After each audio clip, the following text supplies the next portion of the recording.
Hello everyone, today we are going to talk about the qualitative case study methodology. Our team is conformed by Robles Ruiz Carlibón, Rosales Hernández Ariadna Valeria, Sosa Martínez José Alberto, and me, Castro Vera Eric Daniel. So, let's start! Qualitative case study methodology provides tools for researchers to study complex phenomena within their context. When the approach is applied correctly, it becomes a valuable method for health science research to develop theory, evaluate programs, and develop interventions. The purpose of this paper is to guide the novice researcher in identifying the key elements for designing and implementing qualitative case study research projects.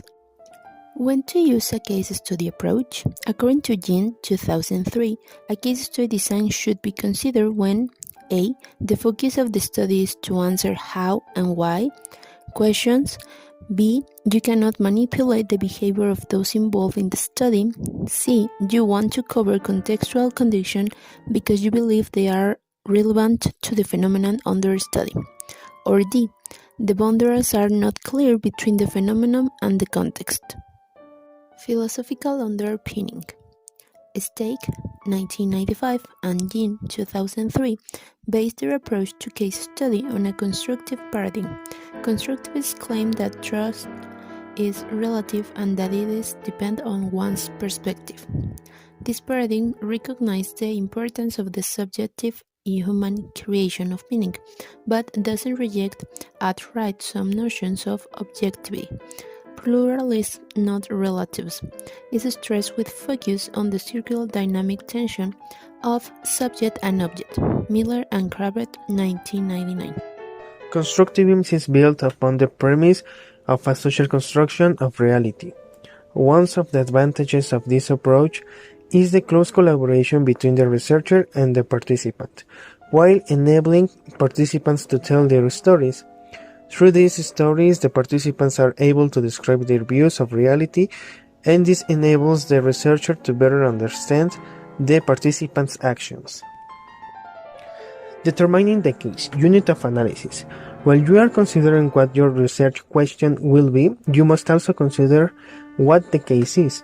Miles and Horman, 1994. As a phenomenon of some sort occurring in a bounded context, the case is, in effect, your unit of analysis. Asking yourself the following questions can help to determine what your case is. Do I want to analyze the individual? Do I want to analyze a program? Do I want to analyze the process? Do I want to analyze the difference between organizations? Answering these questions along with talking with a college can be effective strategies to further delineate your case.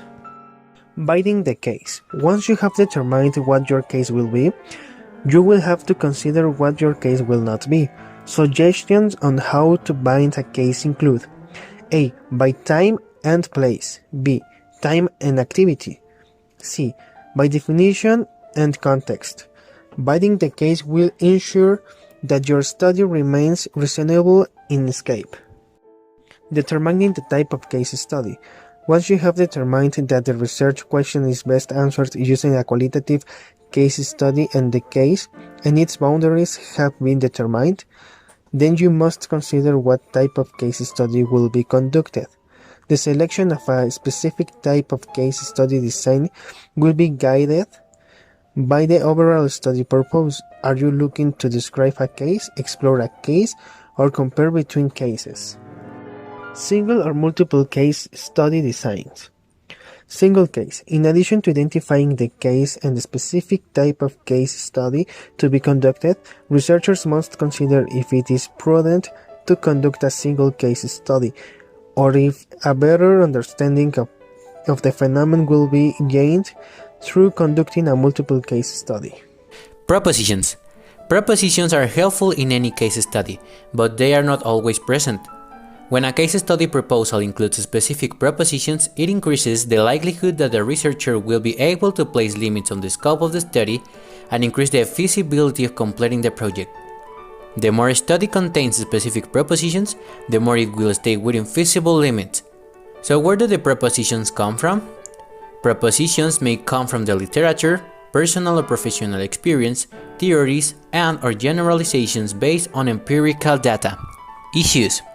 To contribute to the confusion that exists surrounding the implementation of different types of qualitative case study approaches, where Jean uses propositions to guide the research process, Stake 1995 applies what he terms issues. Stake states, issues are not simple and clean, but intricately wired to political, social, historical, and especially personal context. All these meanings are important in studying cases. Both Jean and Stake suggest that the propositions and issues are necessary elements in case study research, in that both led to the development of a conceptual framework that guides the research. Conceptual framework. One resource that provides examples of conceptual frameworks is Miles and Huberman, 1994. These authors note that the conceptual framework serves several purposes. A. Identifying who will and will not be included in the study. B. Describing what relationships may be present based on logic, theory, and/or experience. And C. Providing the researcher with the opportunity to gather general constructs into intellectual beings. Miles and Huberman, page 18. The conceptual framework serves as an anchor for the study and is referred at the stage of data interpretation. Data sources. A hallmark of case study research is the use of multiple data sources, a strategy which also enhances data credibility. Patton 1990, Jean 2003. Potential data sources may include, but are not limited to, documentation, archival records, interviews, physical artifacts, direct observations, and participant observation. Unique in comparison to other qualitative approaches, where in case study research, investigators can collect and integrate quantitative survey data, which facilitates reaching a holistic understanding of the phenomenon being studied. Database. Both Jean and Stake recognize the importance of effectively organizing data.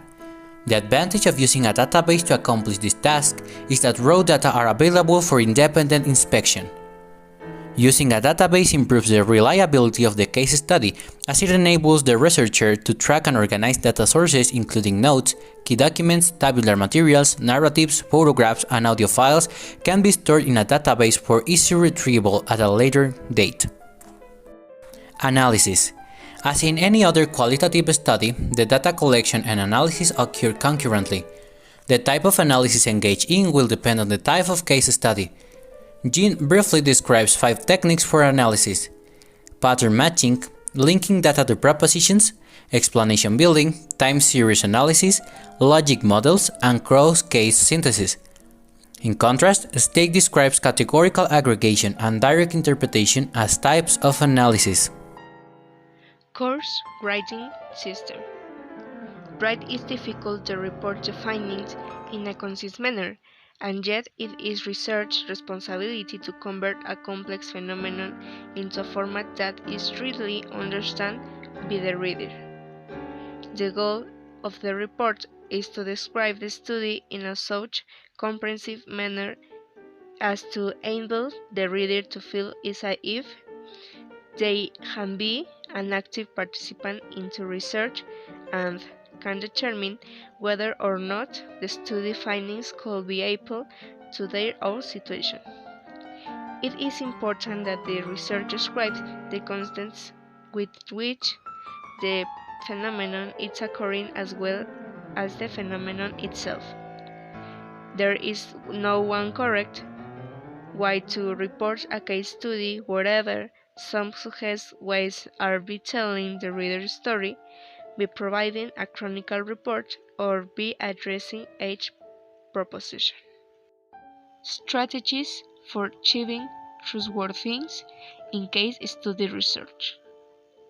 For the novice research, designing and implementing a case study project, there are several basic case elements to the study design that can be integrated to enhance overall study quality or trustworthiness. Research using this method will want to ensure a known detail is provided so that readers can assess the validity or credibility of the work. As a basic foundation to HB, these novice research have a responsibility to ensure that A. The case study research questions is clearly writing propositions, is appropriate to the case study type, and provided and the question is a substantiated. B. Case study design appropriate for the research question. C. Purposeful sampling strategies appropriate for case study can be applied. D. Data are collected and managed systematically, and E. The data are analyzed correctly. Conclusion. Case study research is more than simple conducting research on a single individual or situation. This approach has the potential to deal with simple to complex situations. It enables the researcher to answer how and why type questions while taking into consideration how a phenomenon is influenced by the context within which it is situated. For the novice research, a case study is an excellent opportunity to gain tremendous insight into a case.